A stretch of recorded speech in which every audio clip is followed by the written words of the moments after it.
Welcome, fellow adventurers, to the Frog God Games YouTube channel. Today, I'm talking with the Frog God himself, Bill Webb, and we are going to be talking about their new Kickstarter, which is live right now, Tegel Manor for 5th edition and Swords and Wizardry. But first, we're going to back up in time, and I'm going to let Bill give a little bit of a backstory on how this project has transformed over the years and is now coming to be. So, Bill, we'll go ahead and start off with you. Sure. Well, way back in 1977, I learned how to play D&D, believe it or not. I'm that old. The very first adventure I ever played in that year was in August 1977. And I played with a bunch of the older guys who were home from college and that kind of thing when I was in middle school. And then for my birthday that year, I asked my parents, told them I wanted money. And they bought me a white box set, and I had about $15 left over of birthday money. And I went and bought Tegel Manor because it cost $4.95, and I bought a set of dice, and that was actually the original D&D purchase I ever made. So November 21st is my birthday, and so November 22nd, which is theoretically launch date for this, we made up maybe late at night that we're going to get it out, is actually the first day I ever ran a D&D campaign, and you can see the original book right here with its punch marks in it and mini scribblings of that original book that I bought back in 1977. So that's sort of my history with Tegel Manor. But I want to tell you a little bit more about Tegel Manor because it really was a revolutionary product back in 1977 that really changed the way things were done in Dungeons and Dragons and in fantasy role-playing games in general. Really, it's the interesting thing about Tegel is it was sort of the first mega dungeon. I have more props I can show. They're not as cool as the ones that we'll be showing you later. But the original map of this thing was the first dungeon that had a giant poster map. It looks sort of like this, and with literally hundreds of rooms. It had a backstory with a village. It had an evil temple outside. It had a monk monastery. It had a pirate lair on the seacoast, a dragon lair in the swamp, and all kinds of things. That was really the first complete package that wasn't just a straight dungeon crawl like the D series or the G series was for TSR. And so, Bob Bledsaw Sr. Was really, he and Bill Owen were really innovative with how they did this thing. And it was a new and innovative product at the time. And I think we're making it a newer and more innovative product. And I'll describe that a little bit later. One interesting factoid about Frog God Games is many people have asked me over the years, where did we get the name Frog God Games? And I can tell you that, of course, we have to credit Clark Ashton Smith here with his book Hyperborea, with Sathaga, the frog demon. But the way that I got interested in reading Clark Ashton Smith was Tegel Manor. There's a temple of Sathaga, the frog demon from Hyperborea in Tegel Manor. And that's actually really my role-playing roots, and the role-playing roots of our company delve all the way back into this module. And so this one's pretty special to me. It's got a lot of my heart and soul in it. I've worked with a team of writers, but I did a lot of the work myself, which I don't get to do these days as much of that as I'd like to. And I rewrote large chunks of this thing to kind of incorporate some of the things that I've done over the years with like the rooms that didn't have any descriptions and things like that on my own. And it's where there were 200 and something rooms detailed. Now there's a few more rooms in that detailed because the closets have detailed the rooms with little stars in them that all it said before was that there was a trap there. The trap was detailed. And we've really done a lot of work to make this product really special. Some of the interesting things that go into that as well as some of who followed my history in the role-playing game industry is I did a lot of work with Judges Guild in the early 2000s, and we redid the City State of the Invincible Overlord, we redid the Wilderlands of High Fantasy, the entire all 16 or 18 maps, and we redid the Caverns of Thracia. A little known fact is that we were about halfway through working on Tegel Manor back in the 3.5 days. And then Bob got very ill and, of course, passed in 2008. And we never completed the project, and that reverted to his heirs or did it. And so I owe a great deal of thanks to my friend Kara Geilman, for hooking me up with Bob Jr. And making a deal to really bring this thing to light in the 5th edition era. It's pretty cool, and I haven't been this excited about a project since Sword of Air.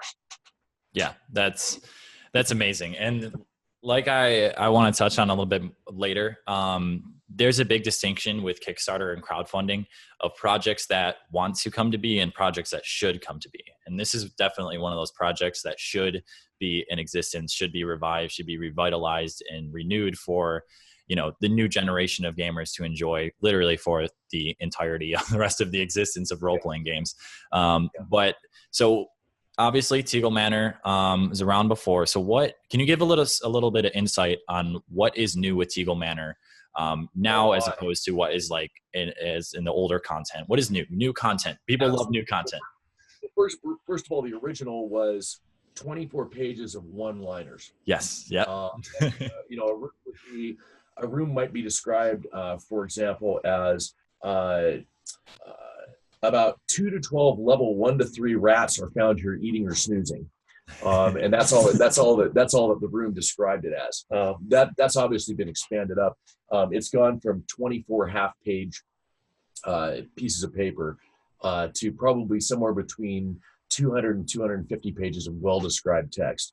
And so all of the rooms now are brought to what I would call a modern era of a significant level of detail and a significant level of usability that didn't really exist back in 1977. So that's sort of part one. Mm-hmm.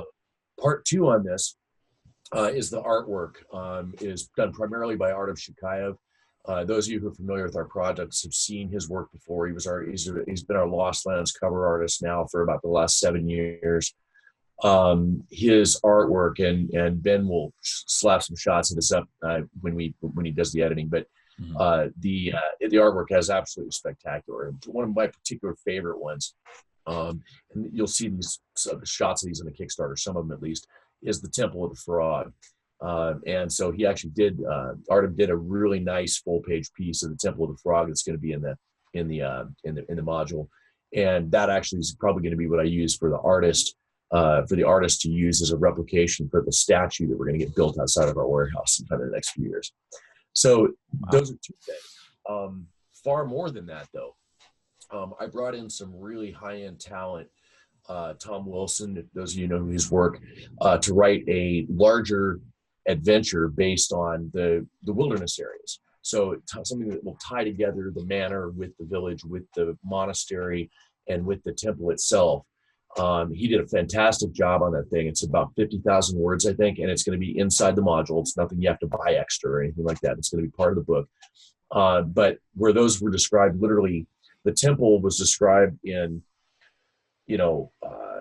special zombies known as the Cauldron-born with their hit points and stats, enchanted by the chaotic evil Sarthagus, evil high priest of Sarthaga. These zombies have one defect. They lose 1 hit point for every hex distant from their creator. That was the entire description of the temple in the original. The temple now has maps. It's got all the rooms detailed. It's got multiple dungeon levels below it, and that's pretty neat. The other thing that we've done, and I think we've done a really good job on, is the dungeons below the manor now are all fully detailed, as is the village. And those again the village was described on about a half of a page before, with just some NPC names and some names of shops. And so the adventure hooks and the adventure links and the detail and level of depth and usability of all that has really been enhanced. Now the big thing though, and this is some of you will wonder why a 200-page book is going to cost $50. The big thing is we had Robert do most of the maps for this, but I brought Alyssa in for probably a 300-hour project just to do the map of the manor. And Ben can show you some excerpts of this when he edits in. You can see what the original manor map looked like, and I showed you that. But I will have one up on the Kickstarter so you can see. But I overwrote this a bit on the room descriptions. So when it says there's a broken mirror with shattered glass on the floor and light streaming through the walls, or if it says that there's a werewolf perched on a throne in a pile of garbage, all that is going to be illustrated on the map. The map of this thing is an unprecedented piece of artwork. It is really going to be something. The standard edition of this book is going to come with a 6-page map, a complete fold-out poster map that has that level of detail on it. Now, I'll warn you, you might need a magnifying glass to see some of the detail. There are some shots of this. It's not, the map is the only piece that's not finished. Everything else is completely done, edited, the art's done. Alyssa's still working on that final map because we're really making sure that it's just unbelievable. But the really cool part about that is the level of detail in the map is allowing us to print out 144 square foot, 28 millimeter scale map of the manor itself. Those of you who play in my games at the next few conventions will likely be playing on that map with Tegel Manor. That's right, you heard it here first. Bill Webb's going to use miniatures in it. But it's actually, 1 inch equals 5 feet of the entire manor itself. I won't lie to you, that's not going to be a cheap purchase on the Kickstarter, but it's on cloth. You could spill a beer on it and it wipes right off because it's waterproof, so it won't smear. And it'll be come in 4 sections because, of course, we can't make a map that's actually that big. No one could print it. But it's the maps. I think they're about 7 feet by 7 feet. The 4 sections of it. It's really something. Part of what my delay in creating this back in 2005 was I couldn't find a printer who could make a map that big, and technology's gotten better. Of course, back then it would have been in black and white. Now it'll be all full color. It'll be, I mean, like I said, Ben, you're gonna have to show some shots of this. I'll send you some. Some of the rooms are illustrated, but literally they're, a 2 inch by 2 inch room has a bed, a mirror with shattered glass on the floor, bloody handprints on the bed sheets, and light streaming through a window and a dresser that's broken. And that's a 2 inch by 2 inch room. There are 250 or something rooms, all of which will have details similar to that. Barrels and chests and sacks of grain and holes in the floor with giant rats coming out of them. The map is just, it's a magnum opus for one of the finest cartographers in this industry. And none of my business partners can believe that I actually asked her to do this. But she's been working on it now for about 6 months. She'll probably be done by about the end of the year or a little past that. And we'll, assuming she gets done before I'm padding the schedule a little bit. I often do, but assuming she gets done before about March, we should have no problem meeting a June or July delivery date on this. Yeah, that's amazing. And so, the beautiful part about this project, and we saw it with Rap and Ethic, is this company is transforming Mega Dungeons. Mega Dungeons, the biggest or one of the biggest critiques of it is that it lacks depth, that it's just a hack and slash monster hotel basically. And that's not at all what Tegel Manor is going to be and what Rap and Ethic is. Like you said, Tom Wilson is doing the expansion for it into the surrounding areas, which is huge. That's not been done with Mega Dungeons, or at least not been done to the extent and detail in which Frog God is currently doing it. So that, in my opinion, is a very important point to hit on, is that you have added depth to something that was screaming for depth. My buddy Alex Cameron and I always argue about the value of Mega Dungeons, and I think his opinion is that they're just this monster hotel. You're right. Yes. Mm-hmm. Anyone who's read the work that I've written knows that there's always a rhyme or reason, and there's lots of what I call callback jokes to these things. Mm-hmm. So you might be in the 42nd room of the 3rd level, and you'll find something that ties in back to the village. That's a important piece that allows you to actually role play in addition to ROLE, in addition to ROLL pieces of this. Anybody who's played in Rap and Ethic, for example, if you go in and treat it like a video game, you're going to die. So you have to actually think your way through it, and maybe you don't fight all the monsters. Maybe you try to befriend some of the monsters. Tegel's actually sort of unique in this, and this is actually interesting you brought this point up, Ben, because the interesting thing about Tegel Manor is the dungeon itself is not really that dangerous. What's dangerous is the family. And one of the things that is frequently forgotten with Mega Dungeons, and that with this one, it's not being forgotten at all, is, why is it there? Well, this one's there because there's 100 living and not dead is a good way to put it, Mm-hmm. members of the Rump family. And there's statues of them, and there's paintings of them, and there's all kinds of stuff. But they live here. So most of them do anyway. The not dead ones do. Some of the living ones are around the countryside in the village, and you'll run across them and do various things, encounters with them, and have adventures with them as well. But the family of this thing, there's a plot and a rhyme and reason to that. And that's really an interesting point you brought up, because this thing's not just a walk in, beat stuff up hack fest. Yes. If you treat it like that, the gazebo will eat you. Yes, no, exactly. And like I said, but I want to reiterate that that's a very important thing for these kind of books, because it's transforming the industry in a very positive and healthy and productive way for the hobby of role-playing games. So obviously awesome. Kudos for that. And I 100% think that everyone is going to give you kudos for it too. So we'll, so you mentioned real quick that the book, it's about roughly 200 pages. Correct me if I'm wrong.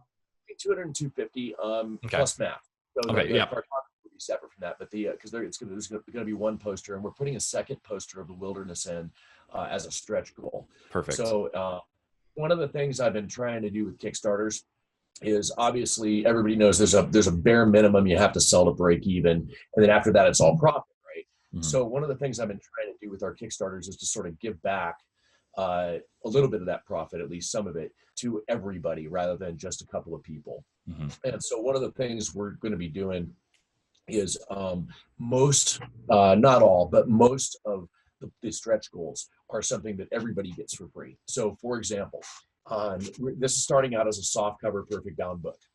When we sell 250 of each version, when we sell 250 of a version, it's going to become a hardcover book at no additional cost. So instead of getting a softbound book, everybody who buys the main pledge level gets a hardcover book instead of a softcover book. And those of you who don't know, we build our hardcover books to be completely bomb-proof. They're library bound, and if one ever breaks and I have one, give me a call or email me, and I'll give you a new one for free, because they just don't break.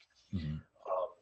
Another thing, for example, is I've got a little bit of additional material that I've written, or Tom's written, or a couple other folks have worked on a little bit, that we'll finalize, and we'll just add it as appendixes to the book if we hit those stretch goals. So the page count will get a little bit bigger.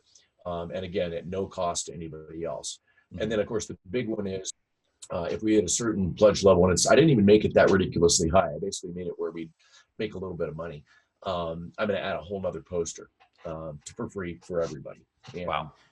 There are some other things in there that are premium. You got to pay a little extra for, or one of the stretch goals is going to be, we're going to hire somebody to do a virtual tabletop version of it. Mm-hmm. But that won't necessarily be free, because we don't own that software. So somebody, you'd have to actually go buy the VTT software from somebody. Yeah. But if we owned it, I'd give it away for free. But we don't.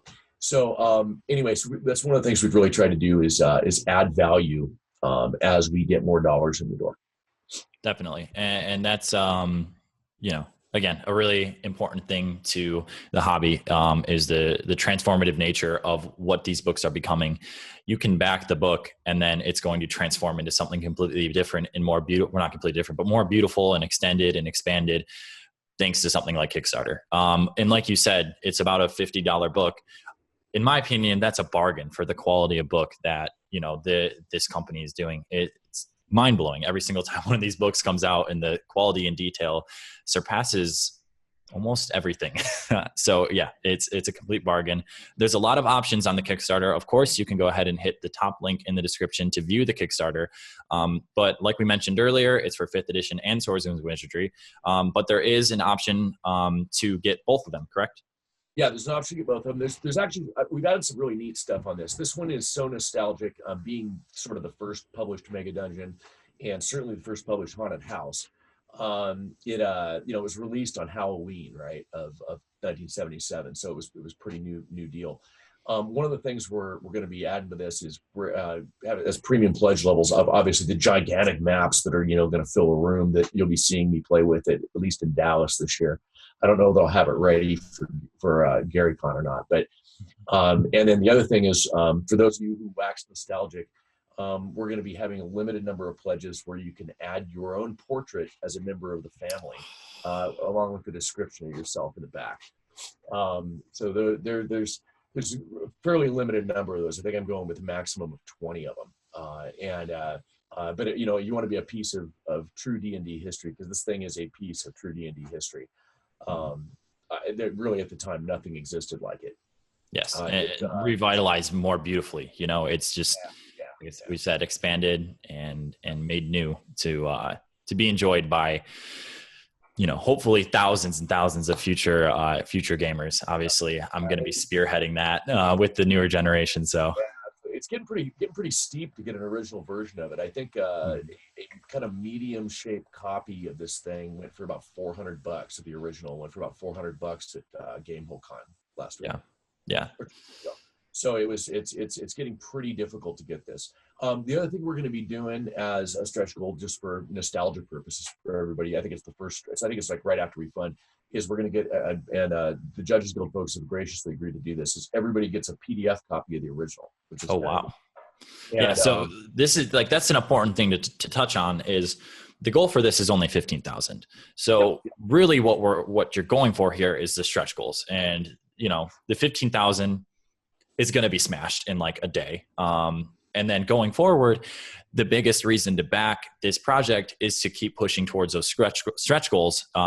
You know, Kickstarter has allowed book publishers to be able to transform the content as it's created through the Kickstarter process, which in this project, 30 days. So you only have 30 days to hop in on it. But yeah, the stretch goals are listed down there. So that's, in my opinion, big reason to back, other than the fact that this project needs to be brought to life. But it needs to be brought to life with these stretch goals. So go ahead and back, share it with friends, share it with family, share it with acquaintances, share it with anybody you think might be interested in this. Yeah, I can say it makes for one of the best kind of iconic starter or mid-level campaigns you can ever run. I mean, it's a haunted house. Yeah. With a lot of backstory, a lot of NPC interaction in the village and in the wilderness. And then you got a killer dungeon crawl that's just really fun. It's creepy. I mean, there's as Ben will show you in some of the artwork that he posts, there's a lot of tentacles in this thing. If I had to make a wager, and of course I can't ask him because he's not around anymore, but I'm betting that a lot of this stuff came from sort of Lovecraft horror type stuff. If you like Lovecraft and you like D&D, this thing's definitely for you. There's some pretty cool and creepy things. You know, lots of crawling chains and animated stuff and haunted bed sheets that attack you and like I said, lots of tentacles. Yeah, and a living environment just increases the in capture into the game, because no matter what corner you step around, there's most likely going to be a danger or something that you have to be watching out for. So that kind of gets rid of the whole mindless hack and slash that a lot of mega dungeons have sort of been critiqued for. So it's having a mindful adventurers that are constantly focused on tasks in a mega dungeon, that is a knock it out of the park adventure, 100%. I don't think that is an arguable point at all. So I think we covered a lot in this meeting. We did. Basically, to wrap up, Tegel Manor currently, as you're watching this video, is going to be live on Kickstarter. Like I've mentioned multiple times, that link is in the top of the description. If you are interested in sharing this video with your friends, go ahead and do so. We got a lot of insight here from the main guy himself. And, you know, of course, there's the descriptions on Kickstarter and, you know, posts on Facebook that you can read to get information. But this is the best way, hearing it directly from the source, verbally and visually. So thank you, everybody, so much for watching. Like I said, go back the Kickstarter, or if you can't back it, you know, just share it on Facebook. Something as little as that goes a very long way with creators. And even just giving a positive note here and there on what is being done means a lot to all creators. I think, Bill, you can attest to that. Yeah, absolutely. And absolutely let us know what you think after you read it. I like getting feedback from folks. Like I said, this one is precious to me. I feel like Gollum saying that maybe. But you know, I've been in the industry for 20 years and I've been playing D&D for almost 42. And so, you know, this one really means something to me. And I was honored and really humbled by being able to bring this one back to light. It's been a long time since it's seen the light of day, and it's really something. Brilliant.